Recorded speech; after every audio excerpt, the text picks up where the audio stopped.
Commander Replay. Queen Marchesa receives her final fortune, then receives her final fortune again and again. You'll see what I mean next on Commander Replay. Alright, welcome back everyone, playing some Queen Marchesa's Final Fortune. As you'll note, I was just a little bit slow getting the recorder up. Swamp from the Alesha opponent, and Swamp Viscera Seer from the Liliana Heretical Healer opponent. We kept a hand that has a bunch of lands, a Sundial of the Infinite, a Lightning Greaves, and a Maze of Ith. So the purpose of this deck is to combo off with Final Fortune. We can use things like Sundial of the Infinite to prevent that pesky little drawback of losing the game. So our turn one, we draw into some Swiftfoot Boots. Probably didn't need those since we already have the Lightning Greaves, but what can you do? We'll play the Wooded Foothills, crack the Wooded Foothills, and go find a tap land. Looks like we're going to need some black mana. We'll get the Canyon Sluice since it comes in tapped, and we don't need the mana this turn. In all likelihood, I'm not going to run this Sundial of the Infinite out there until we need it. It's the type of thing that can draw some attention and definitely draw some hate, so that's not what we're looking for. Do have to be careful with two red opponents at the table that someone could have a Wheel of Fortune, and being that Alesha likes to put creatures into the graveyard, there could definitely be Wheel of Fortune type effects, so we'll need to be a little bit cautious about that, but on the other hand, I also don't want to run Sundial into immediate artifact destruction. For the Alesha opponent, Birds of Paradise for the partnered opponent, and back to our turn, we draw a Swords to Plowshares, play the Plateau, play the Lightning Greaves, and pass the turn. So we're playing Queen Marchesa is 1 red, white, black for a 3/3 with Death Touch and Haste. When Queen Marchesa enters the battlefield, you become the Monarch. At the beginning of your upkeep, if an opponent is the Monarch, create a 1/1 black assassin creature token with Death Touch and Haste. Originally, I was going to build this deck using Mathis, but I realized that Queen Marchesa makes a little bit more sense since we're trying to take infinite turns, essentially, via Final Fortune and the Sunforger loop. It makes sense with Queen Marchesa that we can draw some extra cards. Even if we start the turn cycle and don't go infinite, we can definitely get a lot of benefit out of Queen Marchesa by just drawing a few extra cards. I like that and ultimately decided to use Queen Marchesa over Mathis Fiendseeker. So the Alesha opponent lays down Lightning Greaves and another Signet, Liliana Heretical Healer coming into play. So with our deck, this is still very much a concept deck. It actually doesn't take very many cards for this combo to operate, which means that you can build your deck around it in a lot of different ways, and I wasn't quite sure where to go with it. But ultimately, we have 2 Eldrazi at the top end to close the game out if it comes to that point. There aren't a ton of creatures in the deck, but there are a few, and once we get them attacking in, we can also end the game that way. Also, Assemble the Legion is going to be one of our main win conditions. Since we're trying to take as many turns as we can, that'll really power up Assemble the Legion. Kydele, Chosen of Kruphix coming in. We draw a Knight of the White Orchid. That's not bad. We won't be able to get a land out of it until next turn, which is going to get a little bit awkward because that's also the turn that we wanted to cast our Queen Marchesa. There's no real need to run the Swiftfoot Boots out there just yet. So I think we'll just pass the turn and leave up our mana, just in case we need a Swords to Plowshares anything. I'm hoping that the Liliana opponent has a board wipe in hand, because this Kydele, Chosen of Kruphix makes me a little bit nervous. And I think Alesha is just about to get going with their deck. Cabal Coffer's coming down for the Alesha. That is risky when you are running 3 colors. Faithless Looting for the Alesha. So Alesha, Who Smiles at Death, coming into play. By the way, we should talk about what our opponents are playing. Alesha, Who Smiles at Death, just made its way into play, is 2 in a red for a 3/2 with First Strike. Whenever it attacks, you may pay white, black, white, black. If you do, return target creature with power 2 or less from your graveyard to the battlefield, tapped and attacking. Pretty sweet Reanimator card, and there's a Kiki Jiki in their graveyard. That's pretty nasty. And a Dusk Till Dawn. Going to equip it up with the Lightning Greaves, and probably go to combat, probably against us, which is unfortunate. Nope, gonna swing into the Liliana, sounds good to me. They can get the Blood Feud going, I'm down for that. Opponent's gonna chump block with the zombie, sounds good to me. There's a Phyrexian Rager for the Liliana. They're gonna get to draw a card and lose a life. Liliana is going to force everyone to discard a card. I guess we discard our Swiftfoot Boots, since we already have Lightning Greaves. We should only need 1 copy of that type of effect, so I think we'll be okay to do that. So discard the Swiftfoot Boots. Ooh, Alesha discards a Vindicate. What's in their hand? They discard a Vindicate. Grey Merchant of Asphodel discarded for the Liliana opponent, and a land for the other opponent. That's not good. That's a Winds of Change, and we are going to lose some things that we definitely wanted. But the other thing that we're going to have to do, we're definitely going to have to shoot this Kydele right here. Otherwise, things are probably about to start getting out of control.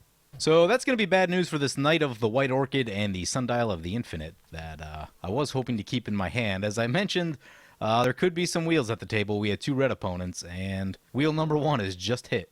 We draw into a land, a Mana Crypt, an Austere Command, and a Blind Obedience.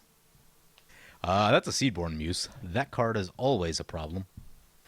There's Kazul's Toll Collector, which is part of our combo. Play the Badlands. We could cast Queen Marchesa, or we could go Mana Crypt into Austere Command. I think I'm going to go Queen Marchesa, Blind Obedience. So we'll play the Mana Crypt. We won't be able to block Alesha, who smiles at death anyway, so we will lose the Monarch token. So based on that, Blind Obedience can shut down some shenanigans with Kiki Jiki. So I think that's important. It prevents the game from just ending, which can be good. So we're going to swing into the Liliana. Opponent's going to block with their Phyrexian Rager. The reason I was doing that is to hopefully let the Alesha, who smiles at death, take down the Liliana. We're going to get to draw a card at the end of our turn. Ooh, it's a Demonic Tutor. Well, I don't really want to discard any of these, to be completely honest. Opponent's going to play a Painful Truths. Ooh, that card should be in this deck. Forgot to add that one. There's a Mother of Ruins for the Alesha. Good card. It'll come in tapped off of the Blind Obedience. And opponent's going to put Boots on it. Opponent misplayed into the Obedience. Yep. It is really common for people to misplay into Blind Obedience and Authority of the Consuls. I've done it quite a bit, and I see so many other people do it. And there's so many times where, like, I get hosed because one person has it out, and then a different opponent is attacking me, and I can't get the blockers in. Usually, like, I have some line of play that would have been available to me if I could get untapped creatures down, and then I can't, and then life is terrible. So Alesha smiles at death, is going on the attack, is going to attack into us. That damage is going to get through, and they will become the Monarch. So opponent will get to draw a card. There is, interestingly, a card missing right here from opponent's spot on the board. That is very strange. There's an Erebos, God of the Dead. That'll give our opponent some card draw and make it so that we cannot gain life, which is somewhat relevant off his Blind Obedience. We'll have to remember that we'll be able to damage our opponents with it, but we won't be able to gain the light off of Extort until we get rid of that Erebos. There's a Cage Sun for the partnered opponent. It chooses green. Has 1 green land, 2 green lands, and a Command Tower. So we'll get a token off of the Queen Marchesa ability, and we've also got a Mana Crypt flip. We'll go Tails on the Mana Crypt, and we won the flip. Nice. So we'll get a token. It's a Godless Shrine. Lands are good. We do need to get our land count up a little bit in order to start our combo. So I think we attack like this. This should get our Monarch token back, and we'll swing into the Liliana. So opponent's going to block so that they can hang on to their Liliana. I'm actually very happy to get rid of that Viscera Seer, although they can get it back with the Liliana next turn if they want to. We become the Monarch again, and we are going to play this Kazul, and we can Extort 1 time even though we won't gain the life. We'll move the Lightning Greaves over to Kazul. I suppose we could have attacked with them if we needed to, but I don't think that damage is really going to be all that relevant. Although I guess we could have taken down the Liliana with it. Then we will play the Demonic Tutor. No Extort this time. Get our Sunforger. Play the Godless Shrine tap. And pass the turn. And we'll get to draw at our end step. We draw a Sol Ring. Liliana forces discard. We'll probably have to discard the Sol Ring. Well, I guess maybe we could get rid of the Austere Command. Ooh, Alesha's gonna gamble. Gamble could be that, what's that one that kills you when it hits you? Master of Cruelties? Is that the one? Ugh, not good. Opponent's gonna Buried Alive. Oh boy. And they'll have 3 mana open, which means they can definitely reanimate something. So I have the feeling that someone might die right here. Uh-oh. That's a Karmic Guide, a Revelark. Wow, I think opponent's gonna combo us off. They said don't worry, not doing the infinite loop. Opponent's gonna attack into us. We are definitely not gonna block with the Kazul. And they're gonna get back their Karmic Guide. Let me guess, getting back Kiki Jiki?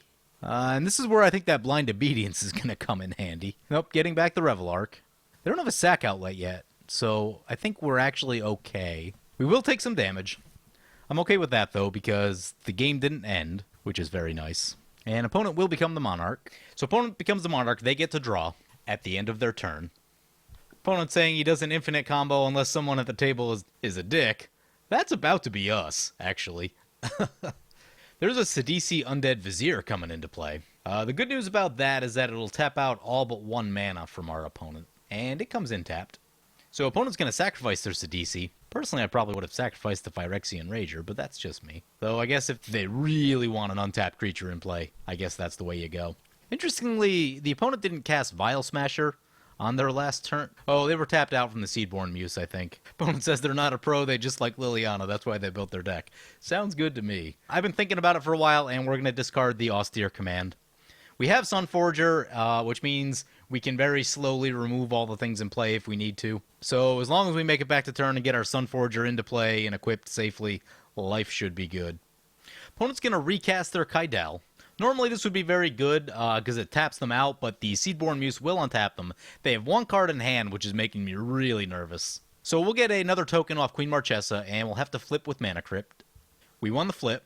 Ooh, there's a Boros Charm. That is really helpful. We're going to move the boots over to Queen Marchesa. We're going to go to combat. Kazul's going to stay back. We don't want anything happening to Kazul right here. Swing into the Liliana with our Queen Marchesa. Send 2 tokens at the Alesha opponent.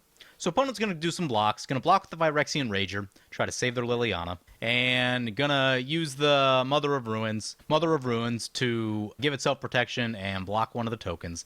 But that'll still be good enough to get the Monarch token back on our side. So we become the Monarch again. Good. So we just have to hope that the partnered opponent's last card isn't a piece of removal or some sort of interaction. It wasn't a land because they didn't play a land last turn. So we're going to play the Sunforger, no extort, use Kazul, grab the Sunforger, equip it, and let's get this loop going. Step number 1 is play this Tithe, no extort.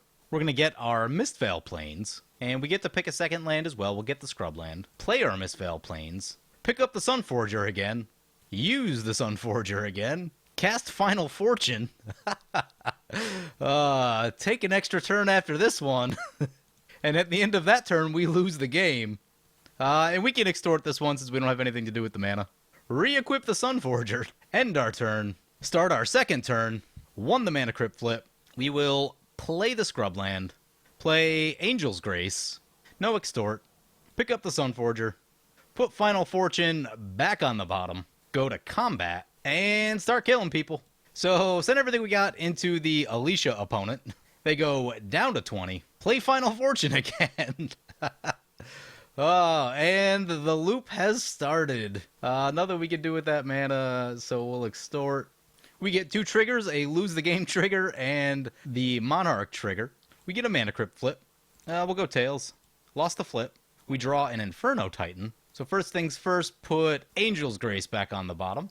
So the Liliana opponent scoops it up. We'll play the Sun Titan, which will speed up our clock significantly. No extort right here. And the other opponent scoops it up. We'll do 3 to them. Grab the Sunforger. Play our Isolated Chapel. Move over our boots. And go to combat. Shoot opponent for 3 more. They go down to 13, and the combat damage for the win. Nice. So we actually got really lucky that everyone kind of scooped it up right there because we would have actually broken our turn loop because we wouldn't have been able to recast Final Fortune this turn because we had to use Mistveil Plains to recast the Angel's Grace. So yeah, we would have actually broken the turn loop right there, but we still got, 2 extra turns right there, which is a really, really big deal in Commanders, especially once you get into the later turns of the game and you have some things out. I would have needed to play it just a little bit differently. If we got our Platinum Angel at some point off of the Enlightened Tutor, then we could have just played that and then infinitely looped the Final Fortune for sure. But even just getting a couple extra turns like that, and when we started that loop, we didn't actually have that much in play. We had Marchesa, the Kazul, and a couple tokens, which isn't like a ton of power on board. With the Sunforger, it's a little bit, but it's not crazy, crazy powerful. So originally I built this deck to just focus on all of the combo pieces, and then I realized once you have the Sunforger Mistveil Plains loop going, you really don't need that many things to pull this combo off. So then I started reworking the deck a little bit to have more creatures because it was very low on creature count trying to support the combo. Once I did that, I realized that the easiest way to keep this thing going was just using Sunforger. So this deck is still in its concept stages. I think the best way to build this deck is actually just to fit it into an aggressive shell. If you have a lot of creatures and a lot of things that search for equipments, you can get things like Sword of the Animus early to make sure you hit all your land drops. What's that other one? Dowsing Dagger to get a little bit of mana acceleration going. Hit those early, and then as you get to the mid-turns of the game, get Sunforger down and use that and then start the loop. and you should be able to generate tons and tons of advantage by doing that. Anyway, hope you guys enjoy Queen Marchesas' Final Fortune. As always, if you like this video, feel free to comment, like, or subscribe. Thank you for watching.